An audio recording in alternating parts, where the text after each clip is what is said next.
Hello, insomniacs, fellow night owls. Or maybe you're an overnight driver, maybe security somewhere, or at the plant. Anyone pulling the graveyard. Welcome to the night shift. Good evening. Hello, listeners and or watchers. Welcome back or welcome to the Night Shift Volumes, where I read stories from a Reddit thread that asked, what's the creepiest thing that's ever happened on the graveyard shift? And tonight, I got a couple of good ones. We're going to start with The Whispering Ward, submitted by Wildflower 170. She states, in the heart of the city, nestled between towering skyscrapers, St. Agnes Hospital. Once a beacon of healing, it now lays abandoned, its halls echoing with whispers of the past. On third shift, when the world slept, the night nurses would swap tales of the hospital's haunted history. They spoke of a ward tucked away on the top floor, where patients checked in, but never checked out. Rumors circulated the spirits of those who perished were still wandering the corridors, seeking solace in the darkness. Well, one moonless night, Nurse Maria was tasked with retrieving medical supplies from this forgotten ward. As she climbed the creaking stairs, a chill seeped into her bones, and the air grew thick with a sense of foreboding. Upon reaching the top floor, Maria hesitated at the ward's entrance. Shadows danced along the walls, and the faint scent of decay hung in the air. Ignoring the urge to flee, she pushed open the door and stepped into the dimly lit room. Rows of empty beds greeted her, their metal frames looming like silent sentinels.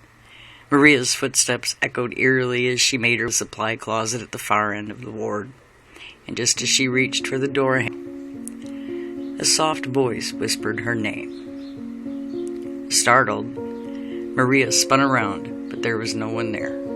Heart pounding, she scanned the empty beds, searching for the source of the voice, and then, from the darkest corner of the room, emerged a figure cloaked in shadow. Frozen in fear, Maria watched as the apparition glided towards her, its form flickering like a dying flame. With trembling hands, she reached for the crucifix around her neck, praying for protection against the unknown. But instead of malice, the spirit radiated a profound sadness, its eyes pleading for release from the confines of the hospital walls. Moved by compassion, Maria dared to approach, offering words of comfort to the lost soul. As dawn broke on the horizon, the first rays of sunlight pierced through the hallway's windows, banishing the shadows that haunted the night. With a final whisper of gratitude, the spirit faded into the ether, finding peace at last. From that day forth, Nurse Maria became known as the guardian of St. Agnes, her presence a beacon of hope in a place once shrouded in darkness. Ready for another?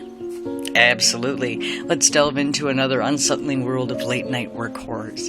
This one is called The Night Shift, submitted by _my name's Bubba. In the heart of the city, amidst the glow of neon lights and the hum of bustling streets, stood the towering skyscraper of Marshall and Company law firm.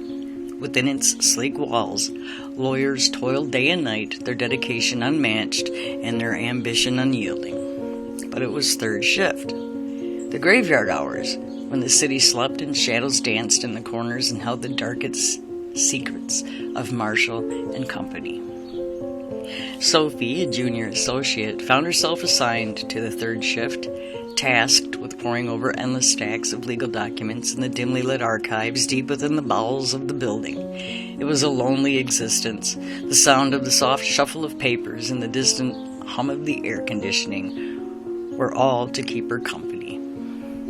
One fateful night, As Sophie delved into yet another case file, she became aware of a presence lurking in the shadows, a feeling of being watched that sent shivers down her spine. Ignoring the sensation, she chalked it up to fatigue and pressed on, the weight of the documents bearing down on her like a leaden blanket. But as hours passed and the darkness thickened, the feeling grew stronger until Sophie could no longer ignore it, and with her hand trembling, she reached for her cell phone, the screen casting a feeble glow in the oppressive gloom. To her horror, she found that she was not alone in the archives. Figures moved in the darkness, their features obscured by shadows, their eyes gleaming with a malevolent light. Frozen with fear, Sophie watched as they drew closer to her, their whispers filling the air like the rustle of dead leaves. With a scream, she bolted from her chair, her heart pounding in her chest as she raced for the safety of the elevator.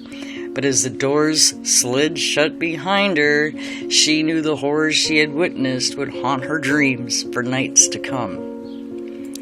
And from that day forth, the third shift at Marshall & Company became known as a time of dread and despair, a time when boundaries between the living and the dead blurred, and the secrets of the past clawed their way to the surface. And as the clock struck midnight, the lawyers at Marshall & Company knew that they were not alone in the darkness, that something sinister lurked in the shadows, waiting to claim its next victims. Those may have been the best to date, I don't know. Let me know what you think in the comments. Thanks for watching and or listening, and as always, I hope you have a great night at work.